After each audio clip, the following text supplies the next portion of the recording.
যান একবার হাতে নিয়ে আসছি। জয়ন্তী সেই পাহাড়, ভুটান পাহাড়ও কিন্তু রয়েছে, এখান থেকে দেখা যাচ্ছে। বন্যা হয়েছিল, ভুটানের যে জল এসেছিল তাতে এখানকার প্রায় বহুত ক্ষয়ক্ষতি হয়েছিল। এটা হচ্ছে হাতির পটি, আপনারা দেখতে পাচ্ছেন। এই নদীর মধ্যে প্রমাণ, এখান দিয়েও হাতি চলাচল করে। এই 9 কিলোমিটার ফরেস্টের ভেতর দিয়ে খুবই রিস্কি রাস্তা। আমরা গতকাল কিন্তু জয়ন্তী এসেছিলাম মহাকাল ধামে, সেই পারমিশন নিতে গিয়ে আমাদের একটু লেট হয়েছিল। সেখানেও ভাবলাম রাতে একটু স্টে করবো, বাট সেখানকার হোমস্টেগুলো ফুললি বুক। তো কাছাকাছি আমার পার্টনার রাজারও এক রিলেটিভের বাড়ি ছিল। জয়ন্তী থেকে নদী পার করে আরও 15 কিলোমিটার ভেতরে একটা সুন্দর গ্রামে, যেটা আলিপুরদুয়ার জেলার মাইনাবাড়ি কাঞ্জারি বস্তিতে। এত সুন্দর একটা গ্রাম, আমরা এখানে রাত কাটালাম। তাদের পরিবারের একটা সুন্দর ভালোবাসাও আমরা পেলাম। তো আমি আর রাজা আবার এখান থেকে বেরিয়ে যাব, এখান থেকে সোজা চলে যাব আমরা জয়ন্তী। কিন্তু তার আগে আমরা সন্ধ্যার সময় এই জায়গাটাতে কিভাবে এলাম, যে টেরিফিক যে রাস্তার, এই রাস্তার যে কেমন পরিবেশ সেটা আপনাদের দেখাবো। এদিকটা দিয়ে আমরা এখন যাবো। আর এই পাশটা যে আপনারা দেখছেন, এই দিকটা কিন্তু কালা পাহাড় রয়েছে, যেটা আর কি ডুয়ার্সের অন্যতম ফেমাস একটা জায়গা। তো আজকের দিন না কোনো একদিন এটাও এক্সপ্লোর করব। চলুন দেরি না করে আমরা আবার আজকের যাত্রা শুরু করছি।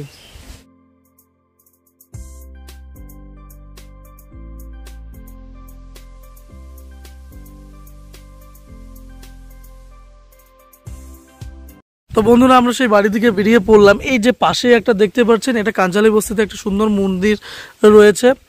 আর এখান থেকে সুন্দর নজারা, যেটা আর কি আমরা বলবো, আমাদের জয়ন্তী সেই পাহাড়, ভুটান পাহাড়ও কিন্তু রয়েছে, এখান থেকে দেখা যাচ্ছে।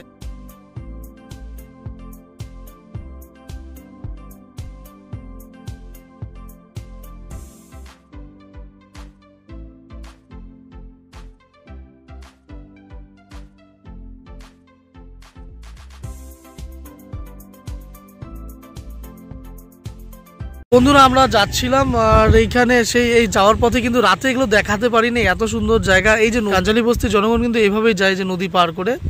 এগুলোতে সারা বছর জল থাকে না, কেবল বর্ষাকালে কিন্তু জল থাকে। এই নদী কিন্তু টোটালটাই একদম ভুটানের ভেতর থেকে নদী যে এসছে, তার শাখা পোশাখা এদিক ওদিক দিয়ে ছড়িয়ে গেছে। এটা ডাইনাখোলা নদী।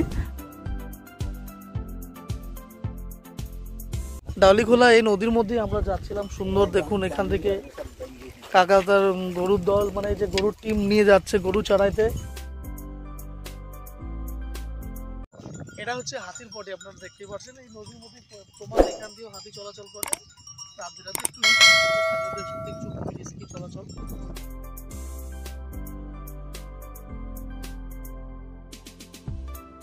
এই কাঞ্জালি বস্তি থেকে আসলাম এখানটা, এটা কিন্তু হাতিপোতা বাজার, আর আমরা এদিক দিয়ে বেরিয়ে যাচ্ছি।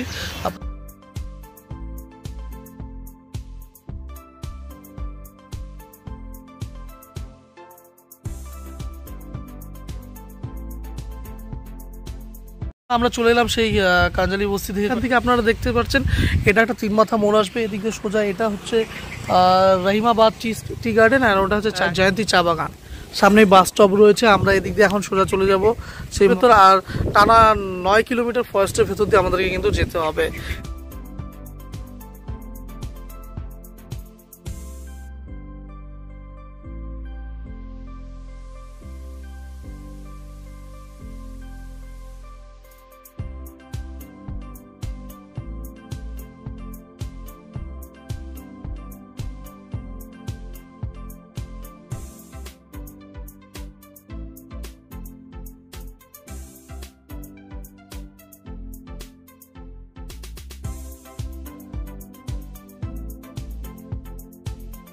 এই যে এটা হচ্ছে ফাঁসখাওয়া নদী, আমরা যেটাতে আছি। এই ফাঁসখাওয়া নদী হয়ে আমরা এখন পেরোবো। এখানে কিন্তু এই জায়গাটা যেমন নো এন্ট্রি, ওয়েস্ট বেঙ্গল সরকারের দ্বারা নির্দেশিত।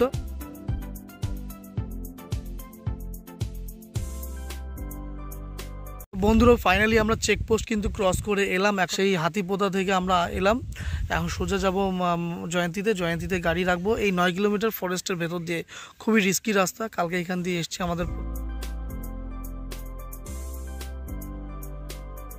যে কাঞ্জালি বস্তি গেলাম, সেখানকার লোক এখনও জয়ন্তীকে জয়ন্তী স্টেশন বলে, কারণ বহুকাল আগে তো এখানকার রেলওয়ে স্টেশন ছিল।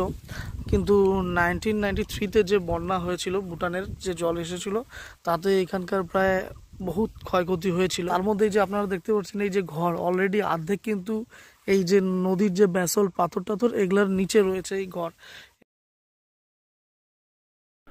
তো বন্ধুরা এই সেই ফরেস্ট যেখান দিয়ে আমরা গতকাল 4টার দিকে বেরিয়েছিলাম জয়ন্তী নদী পার করে, এখান দিয়েই চলে গেছিলাম আমরা কাঞ্জালি বস্তি।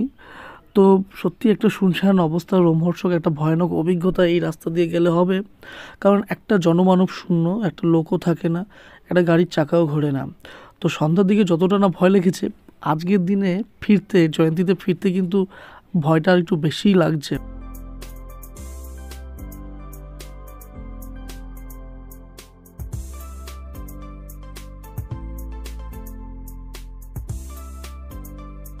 তো বন্ধুরা ফাইনালি আমরা সেই ফরেস্ট অতিক্রম করে চলে এলাম। সত্যি মনে জান একবারে হাতে নিয়ে আসছি, কখনো এরকম এক্সপিরিয়েন্স ছিল না কোর ফরেস্টের ভেতর দিয়ে আমরা আসবো। আনফর্চুনেটলি আমাদের আসতে হলো। হ্যাঁ, তো আমরা এখন যাব জয়ন্তীতে।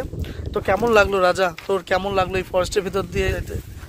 জান ছিল না আর থাকবে কিনা কোনো গ্যারেন্টি ছিল না, লেকিন পুরো ভগবান দোয়া যে ভালো করে আমরা এখানে পৌঁছাই গেলাম। পৌঁছাইলাম, হ্যাঁ ওইটাই অনেক।